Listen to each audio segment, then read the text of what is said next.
All right, we're going to finish that program off. And when I say that program, I basically mean this one, right? So this is sort of continuing from the previous few lessons. And I'm using Python Visualizer here, which is working like a champ right now. And if you remember what this is supposed to do, is it's supposed to work out what our donut sales are. The person can enter in a value or just go for the default 20. It goes into a loop, basically building out this list. And then when the loop is finished, which is indicated by us basically saying anything but yes to the do you want to continue. The Boolean is set to false. It comes up here. This becomes false. And then it runs out, and then it goes ahead and totals up everything, gives me an average, and then prints something out. All right. So, and again, a quick visualization of this thing is we go down. There's our input section, which is pretty well got an empty list. A Boolean that's set to true. The total for the donuts is 0. The average donuts is 0. It goes into the loop. We go while we go into the loop because this is true, and then we start to kind of go through. Now it's starting to ask for stuff. The input function here is asking for something. So I'm going to basically, actually, at this point, if you don't mind, I'm just going to click on submit and demonstrate the default, which is going to be 20. So I'm going to go. And so now this variable here is 20. It's now going to append that variable, which is 20, into an empty list. And so what we'll see is, bang, a little list pops up with 20 in the 0th spot. And then it's saying, do you want to continue? I'm going to say, yes, I want to continue. And then I'm going to hit the submit button, bang. And so now that is yes. Now I guess I could have done the default there too, but that's okay. So now this guy equal to yes? If he is, we're going to just continue. Continue basically just means leave this step and basically just step out of this little block of code. So we step out of that block of code. And what we didn't see is that the arrow kind of left. It hit the end of this block of code, and then it shot back up into the while. And now it's about to say, is this true? Is this true? It is true. It goes into the loop again. Now it's about to populate this with whatever I put in there.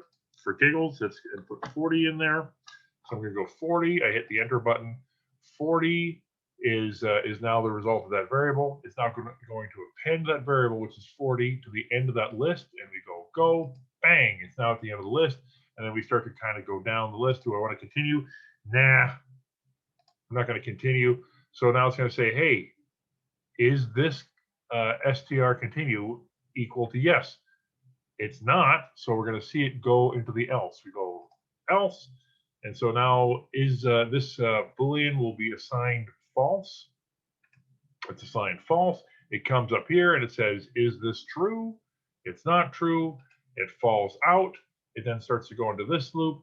I go into that loop. Now notice this variable wasn't defined in the declaration section or the input section. It spontaneously is created by the for loop. And so this variable becomes 20 because it's the first element in list donuts. All right, and so now total donuts, which is currently 0, is going to be assigned to total donuts plus 20. So we should see it become 20, and there it is. It's now going to go up to the beginning of the loop. It's going to go again. Boom, it's now 40 because it's now over here in the loop. Total donuts is going to be assigned total donuts plus float daily amount, which is this 40 bucks. I go next. Now basically it's 40 bucks. This is now at the end of the loop, and I wish I could show you this, but it's about to try and basically find something at the end of the loop. It's not going to find anything, so it falls out. It's now going to go and calculate the average. The average donuts is going to be the total donuts, which is 60, divided by the length of the list donuts. I can't print that out for you, but I can tell you right now, the length is going to be 2. There are 2 elements inside of that list. I go next, boom, average donuts is right there, 30, which is what you'd get if you took 60, the total, and divided it by 2. So there's 30, and now it's just about to do 2 print statements, which you're all bored of by now talking about. So I'm just going to let them go print, and then we are out. All right, so that's awesome. Now, the only thing is at this point, I don't like how up here in the input section, what are the sales for today? What are the sales for today? we're going to change the scope of this a little bit and say it is going to be a weekly thing. So what I want you to imagine is that every week, and these are just business days. So Monday, Tuesday, Wednesday, Thursday, Friday, we, on a piece of paper somewhere, we're writing down how many donut sales we got that week. And then at the end of the week, someone takes all those little receipts and totals them up using our fabulous program. All right. So this program is going to actually want to ask for the total sales for Monday, the total sales for Tuesday, the total sales for Wednesday, and so on. That's what this program is going to do. We're going to alter it a little bit. So in order to do that, first of all, we could certainly have it say what are sales for like day 1, for example, and then day 2, and then day 3.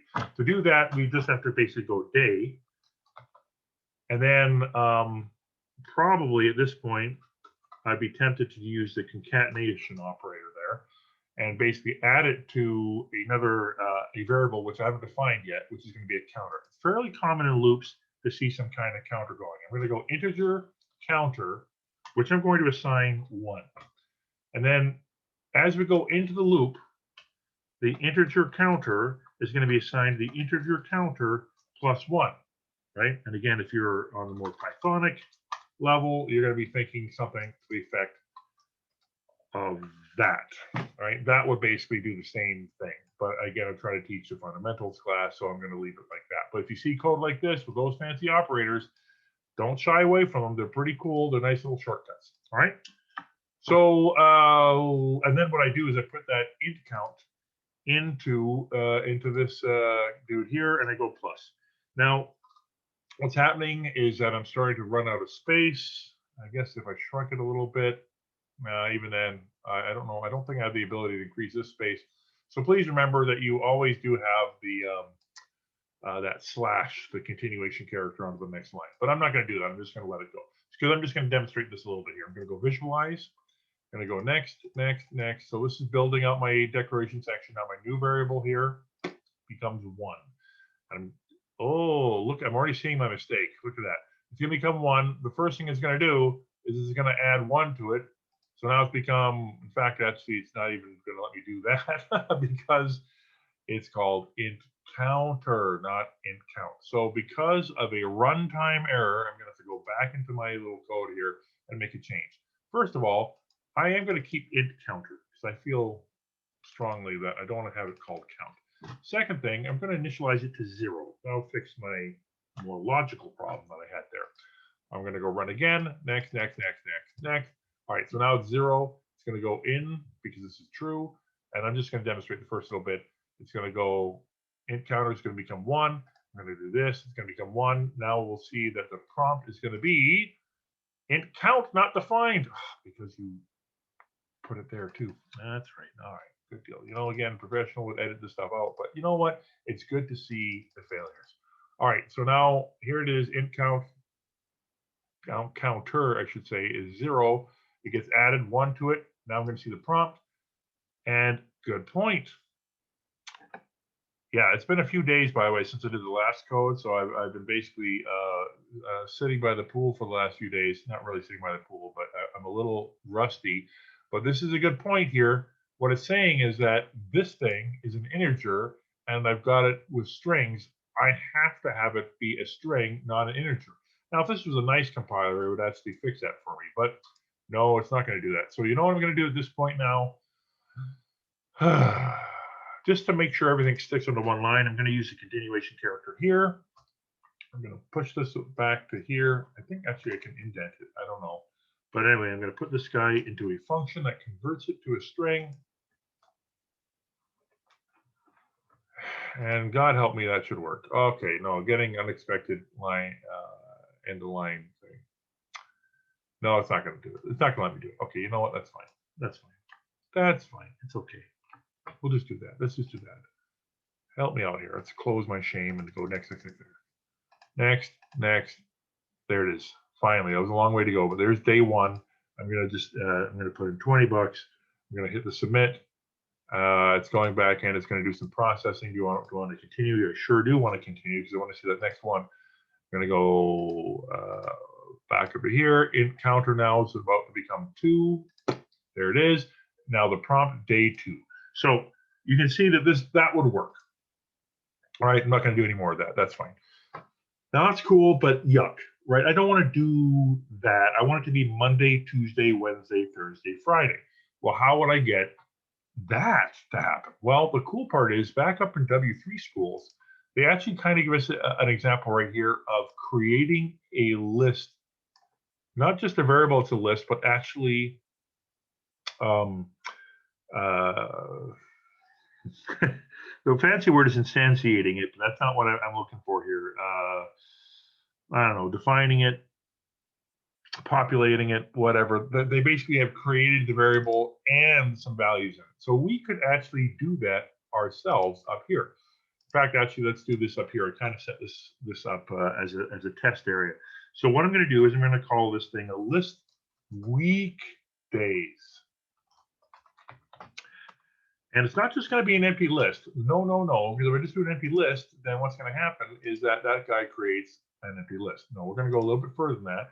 I'm going to give it some values. And all I have to do to give it some values, in this case, a bunch of literals, is go Monday, Tuesday, and so on.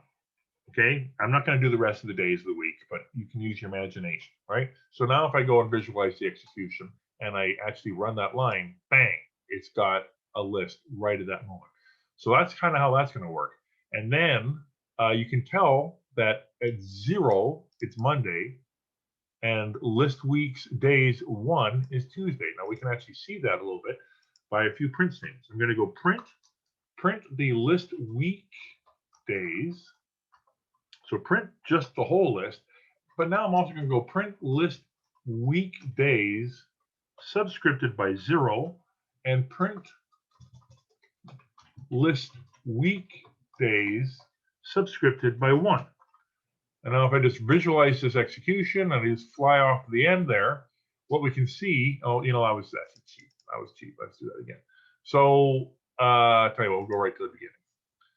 Right to the beginning. All right, so variables created and initialized. That was the word I was looking for, initialized. All right, and then we go print list. So when I actually print the whole list, it prints out the list, square brackets and all. Now when I print the 0th element, we're going to see Monday. When I print the first element, or number 1 element, it's going to be Tuesday. Now, I hope you can see where I'm going here and how that counter is probably going to be the way we're going to get Monday and Tuesday to show up in our little program. So what I'm going to do here is I'm going to create a list called weekdays, which is going to be initialized to Monday, Tuesday. Let's just get you.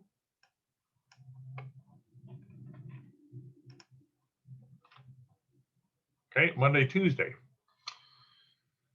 Now, friends,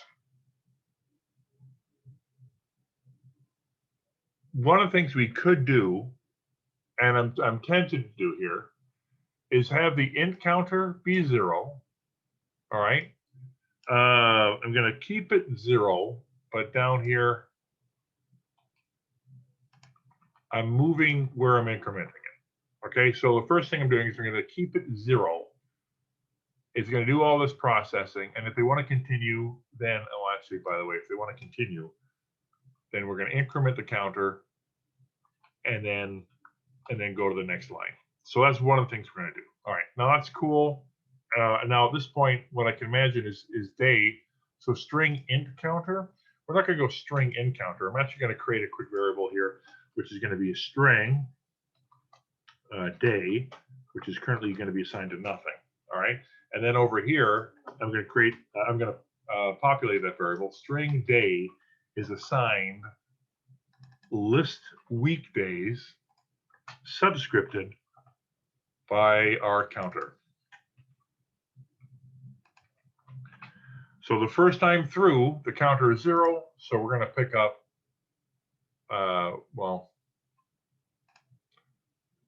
first time through, we're going to pick up 0, which is Monday. The second time through, that counter gets incremented. It's going to become 1. It's going to become Tuesday. Now that's one way to do it. So now down here, instead of, and that already is a string. So what I can do now is take that variable and put that variable right there. All right, and now at this point, if I try to run that execution, go. And there's our list. Here's our empty string. This is true.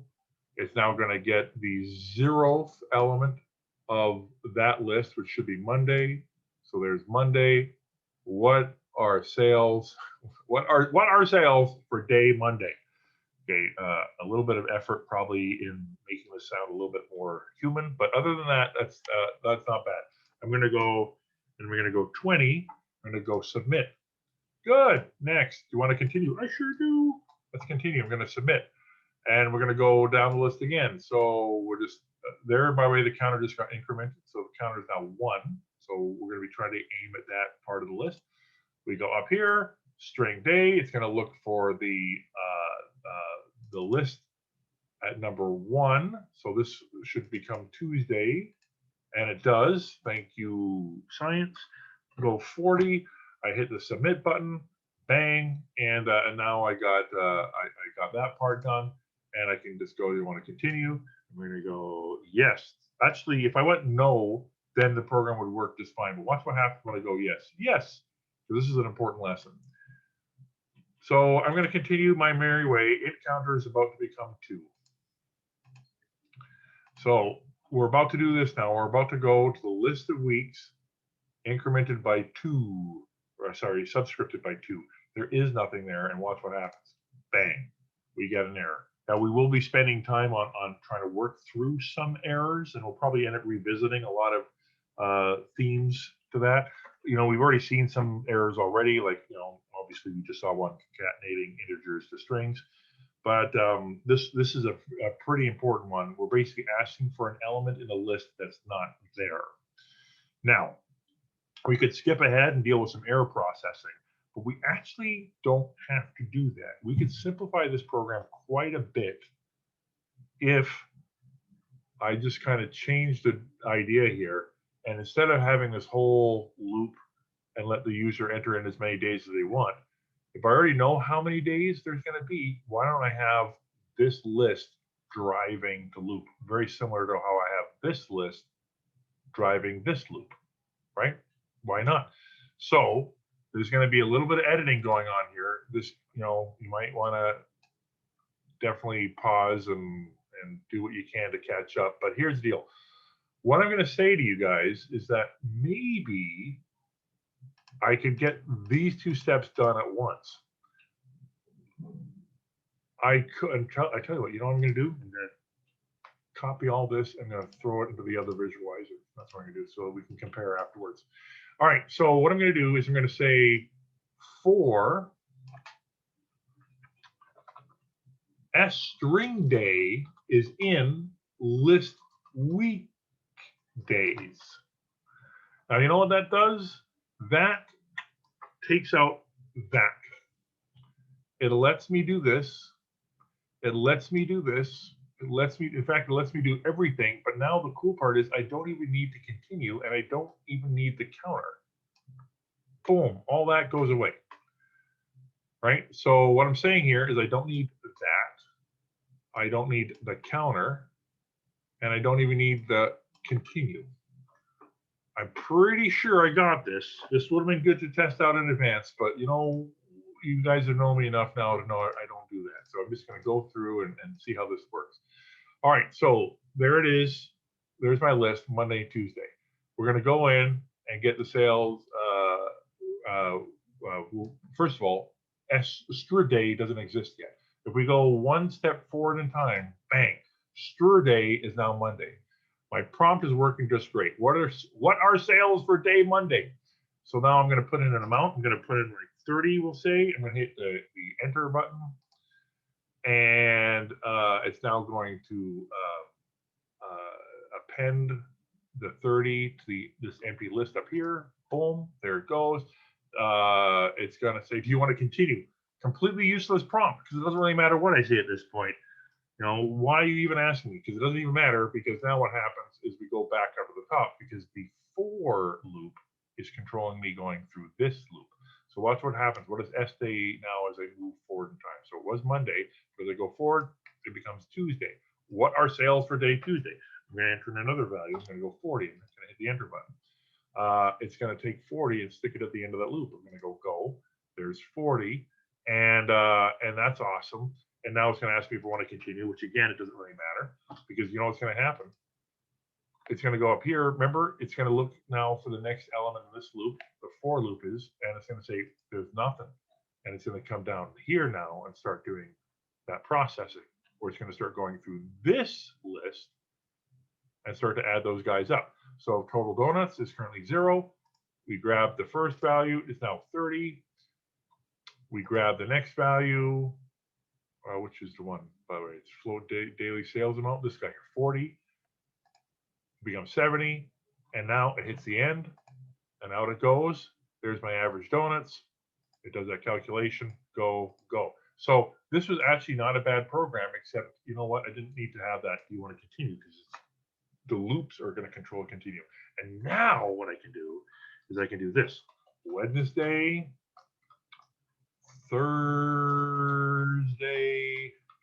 and Friday. And look at that. I don't know if I got the patience to run the whole thing. Do I have defaults in there? I got a default of 20. Let's visualize the execution just to see it go. Go. Now my list is a lot more fleshed out to the days of the week.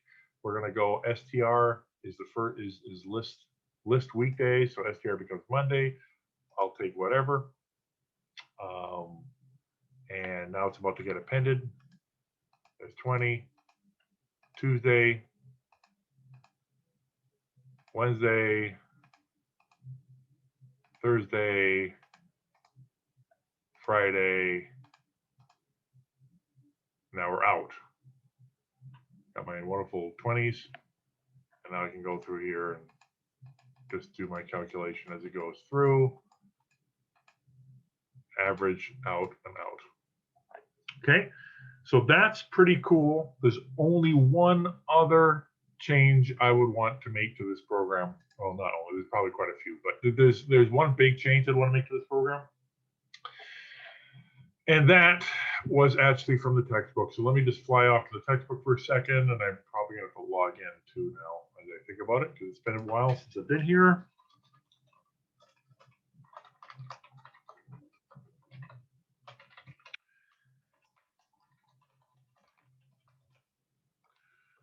All right, so going in and going to continue reading, because I want to, this is a good time to bring up something that happened at the beginning here.